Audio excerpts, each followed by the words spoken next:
Domaće životinje. Ćao drugari, hajde da danas pričamo o jednoj posebnoj ptici. U pitanju je paun. Paun je jedna od najprepoznatljivijih ptica na svijetu. Pripada porodici fazana, a poreklom je iz Azije. Postoje paunovi različitih boje.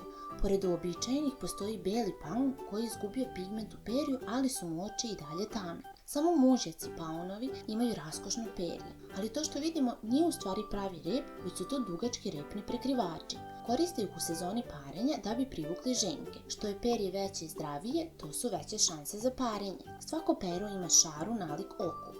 Ove neverovatne svetlucave boje menjaju se zavisno od ugla gledanja, zahvaljujući posebnoj građi perja. Ženke, paunice, imaju dosta skromnije perje, najčešće zeleno, sivo ili brown i nemaju dugačke prekrivače kao mužjaci.